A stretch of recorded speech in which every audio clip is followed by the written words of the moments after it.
Welcome back to the last podcast for Chapter 15. So last little piece that we're covering here is Le Chatelier's principle, which seemed to be a pretty solid principle for most people last year. So Le Chatelier's principle, by definition, is saying that if a system is at equilibrium and is subjected to a stress, the system will shift in order to counteract that stress and reestablish a new equilibrium. Initially, there's going to be a non-equilibrium condition when the change first happens, but we use Le Chatelier's principle to say what's going to happen over time. Generally speaking, our stressors that we're going to be looking at, there's three kind of big ones and then a couple others that we'll sort of throw in that are sort of non-events but might pop up in a question or two. Adding and removing chemicals in the reaction. The pattern that we used last year was looking at, was the change on the same side or was the change on the opposite side?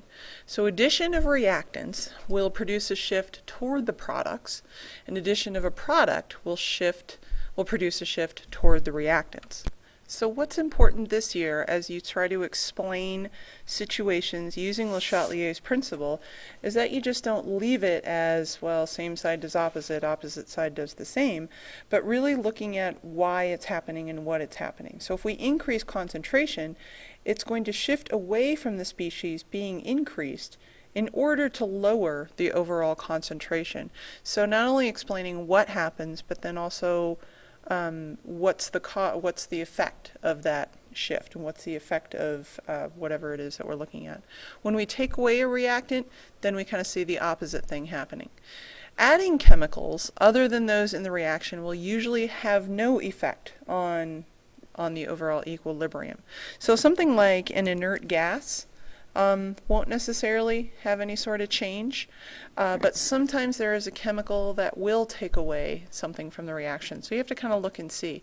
For instance, the example that kind of pops to mind, if you're adding in something and your product ends up being like an H plus ion, and say for instance you add in something, it's not one of the chemicals in your reaction, but somehow it contributes OH ions, you have to kind of be careful. Sometimes you might inadvertently create some water.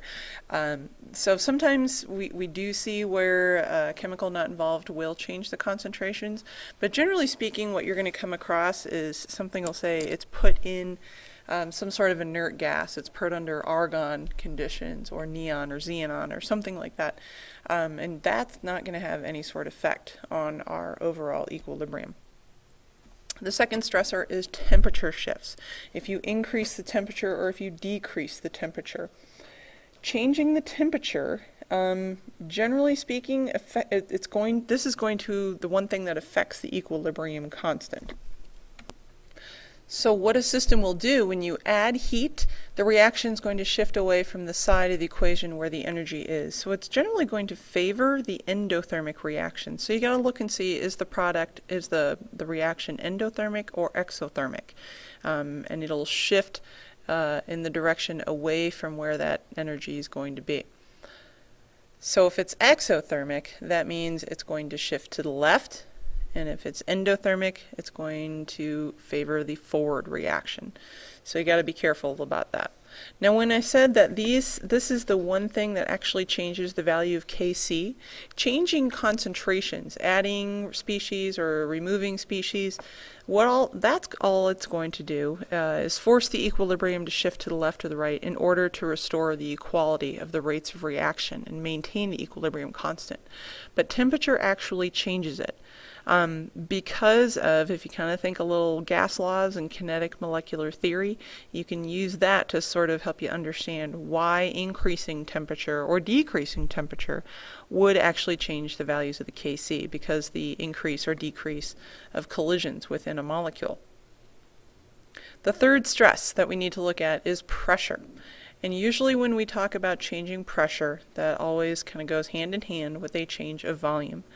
Changing pressure only affects gases. If you change pressure on an aqueous situation or solids or liquids, but remember solids and liquids really don't change with a system at equilibrium. We don't include them in our constant equation. So really we're down to gases and aqueous. Aqueous solutions do not respond to changes of pressure, it's just gases. So when looking at a situation with a change of pressure, we have to look for the side with moles. When you increase the pressure, the reaction is going to shift towards the side of the reaction with the least number of moles. When you decrease the pressure, the side with the most number of moles will be favored. Adding a catalyst really isn't a stress, but it comes up from time to time as something you can do to the system. And the big thing that you need to know is first of all, what is a catalyst? It's just something that's used to speed up a reaction. It comes in, it either gets the reaction going, makes it happen faster, but the biggest idea behind adding in a catalyst is that it has no effect on a system that is at equilibrium, because it's not changing the concentrations of anything, it's not changing the temperature. It kind of comes in, does its job, and leaves. So adding a catalyst has no effect. So at this point, let's take a look at an example and how we might answer questions dealing with Le Chatelier's principle. So we have a system that is at equilibrium. Notice everything is in the gaseous stage. It's the producing of hydrogen that we might use then further for the Haber process. This is going to be an endothermic reaction. So if it's endothermic, just to kind of refresh our memories, that means delta H is going to have a positive value. So if it's endothermic, that means heat is going to be absorbed. So kind of think of heat as being one of the products. We need the heat for the reaction to take place. So that's one way to kind of think of the endothermic, exothermic piece of a problem. So what will happen to the reaction if we remove water? So one thing that we did last year is we kind of used arrows to see which way a reaction will shift or which way a reaction will shift, or how will something increase or decrease. And that's a good way to get started, but it's not the full picture. So if we, for instance, decrease the amount of water, the H2O, what is going to happen? Well, first let's talk about what happens to the other species. If the water goes down, the methane is going to go up. Same side does opposite. It was sort of a little pattern we gave you last year. Opposite side is going to do the same as the change that is imposed. So if my water goes down, the carbon monoxide also goes down, and the hydrogen gas goes down. So the overall effect is that we're going to see a shift to the left. The reactant side is the one that's going to be increasing. So we see an increasing, the reactant side will be favored. Another way to kind of explain that is that you're going to see an increase in the production of methane to compensate for the decrease of water. So think about it in those terms. What things are being increased, what things are being decreased, what product is being made, what are we having more of, what are we having less of in terms of products and reactants. If we increase the temperature, so if my heat goes up, what is going to happen? Well, we can kind of use the same pattern as before. Same side does opposite, opposite side does the same as the change that's imposed.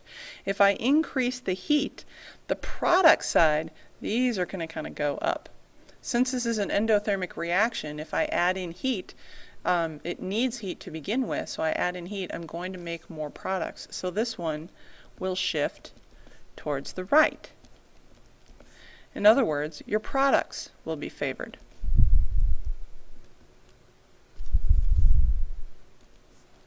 What if we add helium? So helium is a noble gas. It is an inert gas. Is it going to react with anything? And the answer is no. There is no effect by adding in helium.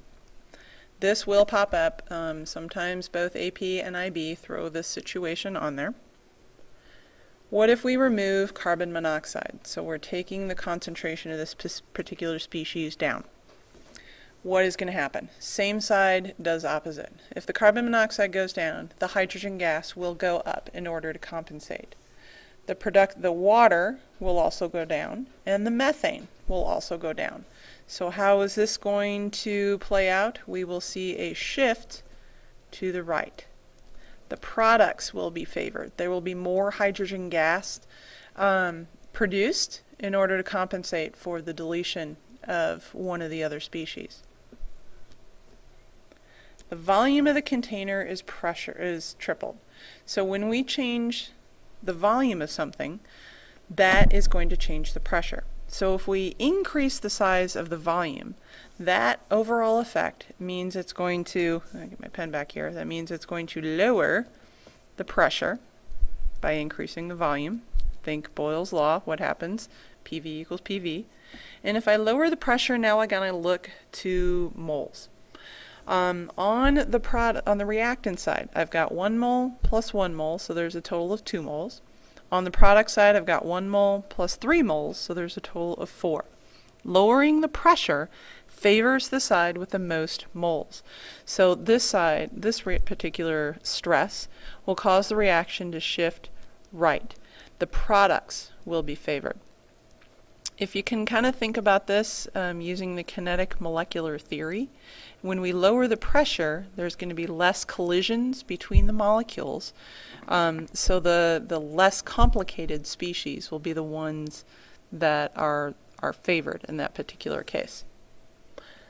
Okay, well that is it for Chapter 15. Everything from equilibrium constants to Le Chatelier's principle. We'll see you in class.